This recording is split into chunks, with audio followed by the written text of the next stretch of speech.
Wait, that can't be right. Ugh, I'm broke again. Have you ever looked at your bank account and thought, I make decent money, so why do I still feel broke?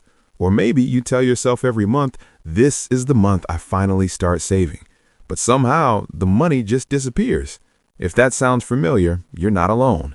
In fact, this question touches millions of Americans, regardless of income level.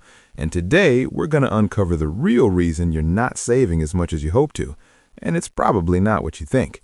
Here's the uncomfortable truth right from the start.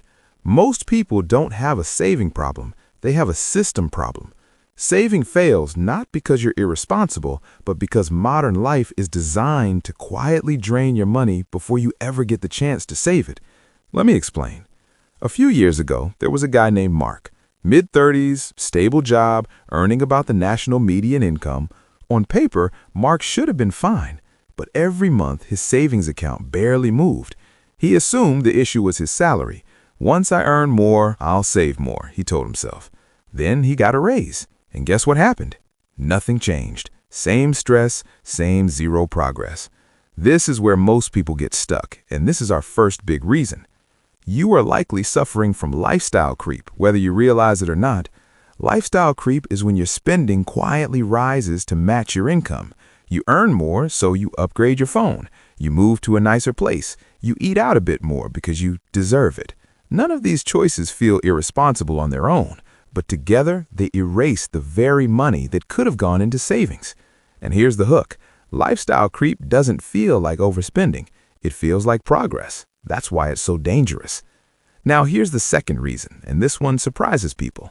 You're saving last instead of first. Most Americans save whatever's left over at the end of the month. The problem is there's almost never anything left over. Bills, subscriptions, impulse buys, convenience spending, they all come first. Savings gets whatever scraps remain. But high savers do the opposite. They flip the order. They pay themselves first. The moment money hits their account, a portion is automatically moved to savings or investments. That money never gets the chance to be spent. This isn't about discipline. It's about automation. Psychology shows that willpower is unreliable, but systems are powerful. Mark learned this the hard way. Once he set up automatic transfers on payday, his savings started growing without him trying any harder. Now, let's talk about a third reason that almost no one discusses. You underestimate how much small spending actually costs you. People obsess over big expenses like rent or car payments, but it's the small, repeated costs that quietly destroy savings. Coffee, food delivery, streaming services, convenience fees. Individually, they feel harmless. Collectively, they can cost thousands per year. And here's the kicker.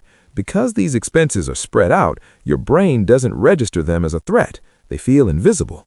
That's why budgeting apps often shock people, not because they're reckless, but because they're unaware. So far, we've covered 3 major reasons you're not saving as much as you hope to: lifestyle creep, saving last instead of first, and invisible spending. But here's where it gets even more interesting, because the next reason has nothing to do with spending at all. In the next part, we're going to talk about income structure, why raises don't fix savings problems, how comparison culture is draining your wallet, and the mindset shift that separates people who struggle forever from those who finally build real wealth. Now let's talk about a reason that hits especially hard in the US, and almost no one realizes it while it's happening. Your income structure is working against you. Most people rely on a single source of income, their job, and while a steady paycheck feels safe, it creates a hidden trap. When all your income comes in one predictable stream, your brain automatically allocates it towards fixed expenses. Rent adjusts, car payments adjust, subscriptions adjust. Your lifestyle locks onto that number. So even when you get a raise, your savings don't improve because your expenses quietly rise to meet the new income. This is why so many Americans earning 6 figures still live paycheck to paycheck. The problem isn't how much they earn, it's how their income flows. People who save aggressively often do one thing differently. They separate income streams. Their main paycheck covers living. Extra income, bonuses, side hustles, freelance work goes directly to savings or investments. Because that money was never mentally assigned to lifestyle spending, it actually sticks. Mark did this too. He started a small weekend consulting gig. Nothing huge, but every dollar from it went straight into savings. That single change helped him save more in 1 year than the previous 5 combined. Now here's another reason you're not saving, and this one hits psychologically. You're comparing your behind-the-scenes life to other people's highlight reels. Social media has completely rewired how Americans think about money. You see vacations, new cars, home upgrades, and soft life content everywhere. And even if you don't consciously try to keep up, your brain absorbs the message, this is normal. So you spend, not to impress, but to belong. Psychologists call this social proof. If everyone around you is spending, your brain assumes spending is safe. Saving, on the other hand, feels like deprivation, even when it's the smartest move. Here's the truth most people don't say out loud. Many of the people you're comparing yourself to are deeply stressed about money. They just don't post that part. When you stop comparing lifestyles and start comparing balance sheets, everything changes. Now, let's talk about a big mistake that keeps savings permanently low. You don't have a clear why for saving. Saving without purpose feels like punishment. Put money away just because doesn't motivate anyone for long. But when savings are tied to a goal, freedom, peace, options, the behavior changes. Instead of thinking, I can't spend this, you think, I'm buying future security.